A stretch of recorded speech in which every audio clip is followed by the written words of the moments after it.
do my due diligence and ask about the new game, which I guess is the Outriders demo, because there aren't actually a lot of real new games. But I will leave it up to you, Danny, because you played Outriders, and I've just been playing Valheim way too much. So what do you like more?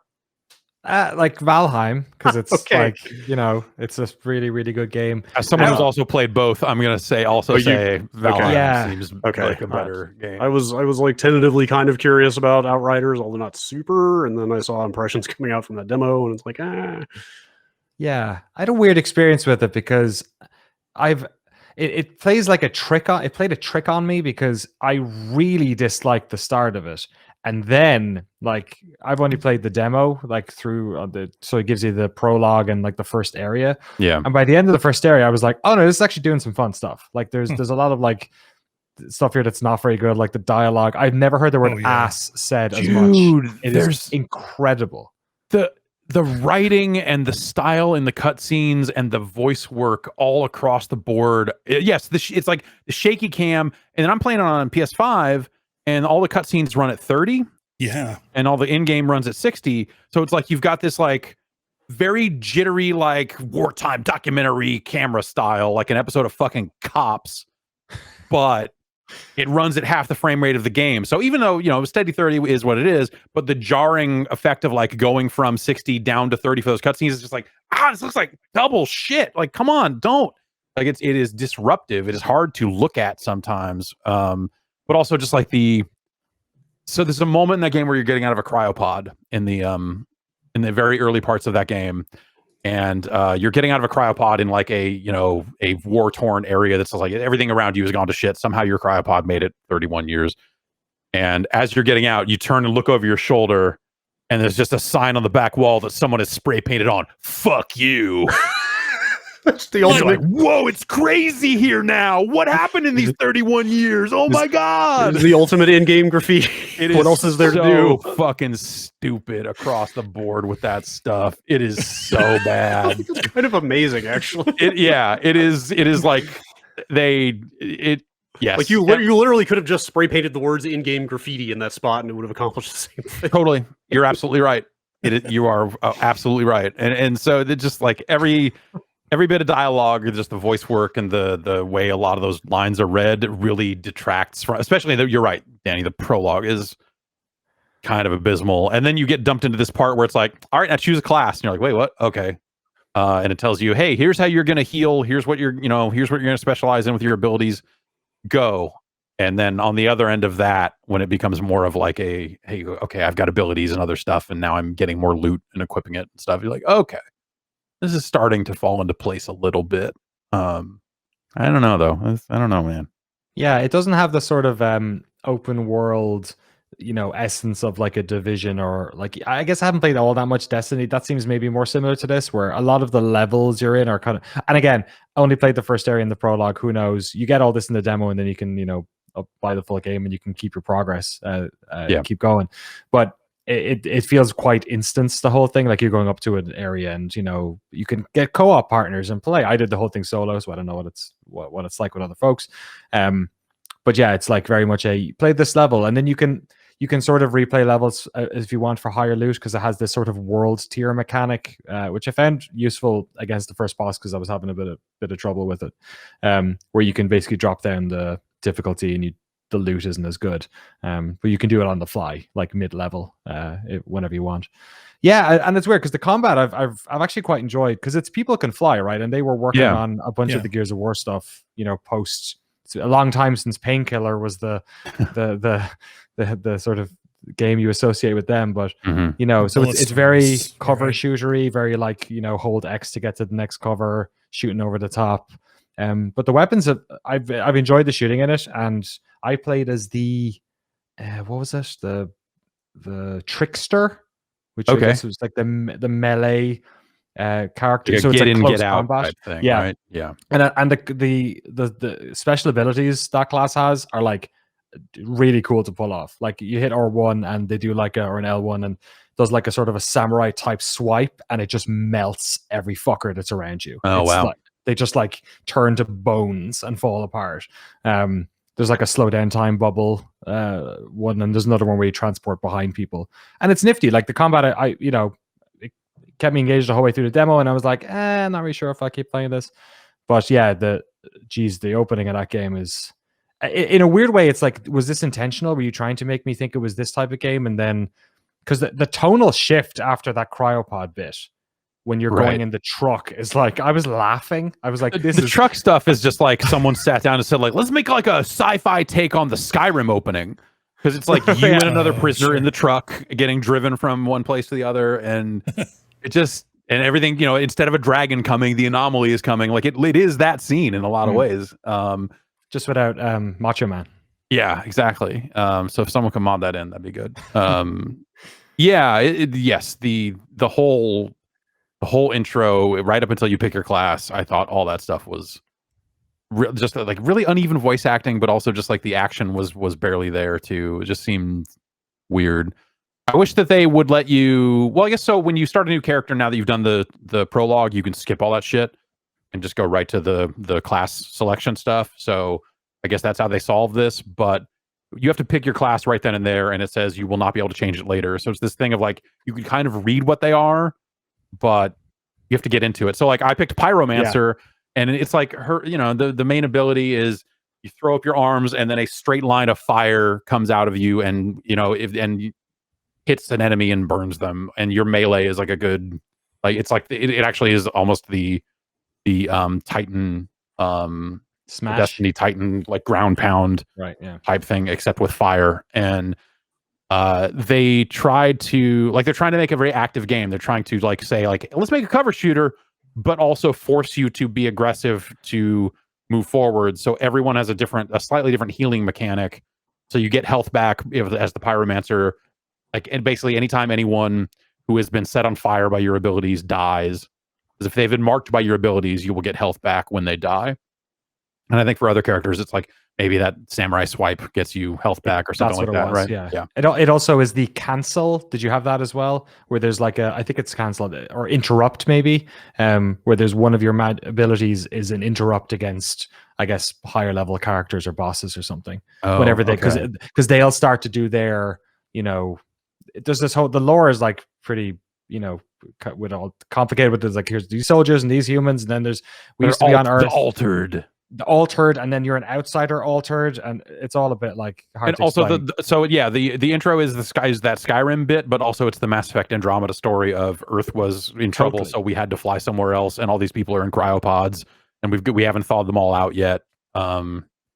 It's that. And even like the camera stuff reminded me of playing like a game of that era, like a Mass Effect 2 style, like cinematics. It was kind of, it's weird. It has like weird Lost Planet vibes to it as well. Yeah, at times I was like, this seems like someone sat down. Yeah, Lost Planet actually is that's a good call. One or two. I feel like that's I only played one, but maybe two. I would say. Oh, because especially because more the first one was or jungly, right? Yeah, sorry, yeah. Like forests. Yeah. So I had a moment there where I was like, this feels like someone said, let's make a sci-fi Monster Hunter game. Not in any kind of gameplay stuff, but yes, Lost Planet is actually that game. Yes. Wow. Because I didn't know that I reviewed Lost Planet 2, and at the time I didn't know what I was looking at. I didn't know what I was playing because I had not played a lot of Monster Hunter, and only in retrospect did it become obvious, like, oh, Monster Hunter is huge in Japan, so they tried to make that. Right. Well, I don't want to say like this is not that from a gameplay or structural standpoint. It literally was just something about the movement and the size of some of the creatures and stuff in some areas was like they were trying to make a world that felt alive. You're kind of running up and you're like, oh, you see all these creatures running down a mountain and across a hill, and they're not necessarily hostile and all of that sort of stuff. So it's yeah, you're right. It feels old in a lot of ways. Like it doesn't, especially for a cover shooter, it doesn't feel like a particularly nuanced cover shooter. I found myself really missing I don't think they should put this in there because it's, but active reload, something else to do. I wish that game had from what I played of it. Like it just needs an additional thing to kind of keep you engaged, I guess. They have literally put out a game with active reload in it. So no, I know. Yeah, they did. They did something. And it feels like the shotgun feels like a kind of a Gears of War shotgun. Like the sniper rifle feels a little bit like that sniper rifle. Yeah, right? Like the very snarky, reductive way I've seen people referring to this is like Gears of Destiny. is the thing going around. The UI stuff is very Destiny, I found, because it does that whole I cannot stand when you can't just use a menu normally. You have to have one of those little circles float Big over mouse everything. cursor. Yeah, but there's I'm sure you get used to it after a while. But like even the aesthetic of some of the menus, I remember pausing it and coming back and being like, oh, that does look a little bit Destiny, but it has its own. It's weird because I feel like the setup and the world, I was interested in some of the dynamics that were at play, especially the sort of, because the prologue happens and then there's like an event that sort of moves things a bit forward, and then you come back and there's like an interesting sort of, oh, things are different moment. But there's so much of the game, feels like an old thing. Like the script really is like, my wife was beside me playing Oxygen Not Included so she wasn't listening to anything, and she would laugh every time the word ass was said. I never heard the word ass like shut your ass, or I'll beat your ass, or sit your ass down. It's just like like every couple of seconds she was laughing. Yeah, just like used as a verb and an adjective like all the time. And a noun. I think through the prologue or through that early part, there's for me the word it was the fuck word.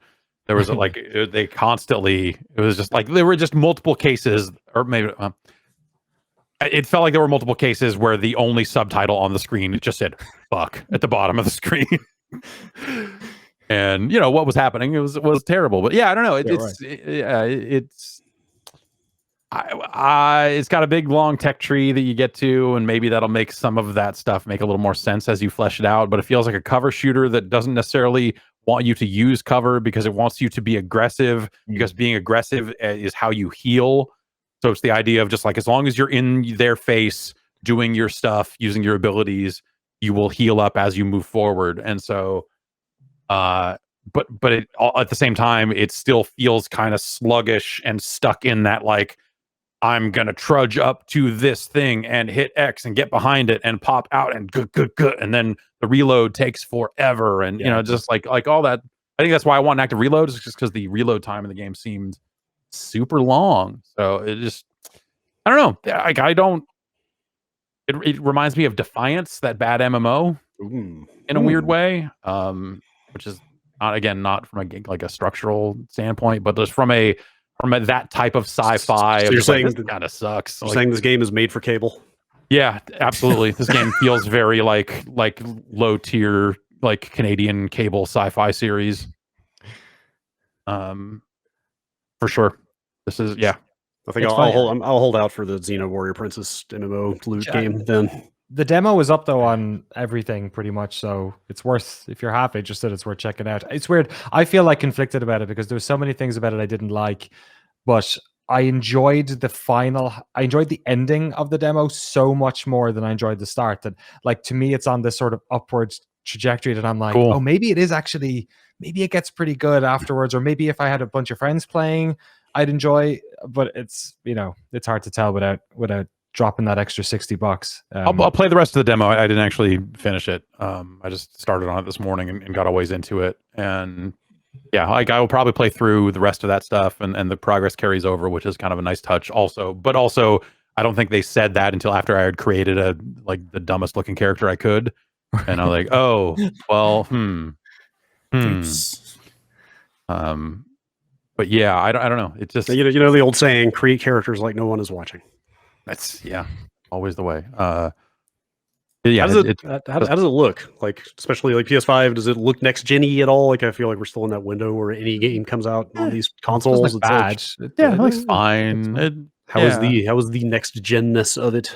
I don't think it has a particularly strong art direction. Yeah, when we did that video a few months ago, and I watched a bunch of footage of it, I was like, it looked very generic. I started to say very muddy, but I don't mean muddy in the sense of like dull textures or something. I mean, like, literally everything was covered in mud. Like, it was a lot of dirt, a lot of rusted metal, and like really run down, dilapidated looking stuff, and like visual effects. Like it's quite heavy on the lighting effects and stuff like that. So you tend to not get a great sense of the broader world. Some of the times where like there's a couple of moments where it gives you that sort of like, high profile look at the world, and that's been interesting. But the encampment you find yourself in is fairly closed in, and it's not very vast. It doesn't have that sense of a big open world quite yet. But then narratively, they also kind of want to make you feel trapped. So I don't know if that has something to do with it. Maybe later it opens up. I'm not sure. Yeah, there's a weird shimmer that comes off your character Like when you turn, it's almost like you look at it and go like, oh, do they all have nano machines around them or something? It's like a weird blurry field that like when you move, it takes a little bit for that blur to catch up with them or something. And it looks like they are surrounded by robot bugs or something. It's a weird, I don't know what they're going for there. But it just, yeah. And I don't know if actually, I don't know if you have that on the other side of the time skip there in the like once you're kind of in the first hub and all that. But the first parts of that game are just a little strange. But I think it looks sharp, if nothing else. It runs at 60. Like there didn't seem like it was doing any stuff with the triggers, but maybe that's just a demo thing. And yeah, like fairly generic, standard kind of look. Yeah, you're right about that from what we saw when Ben took that appointment a while back. Looks okay. Yeah, I mean, it looks fine. Yeah, it's not terrible, but it's just pretty unremarkable from what I saw. Yeah.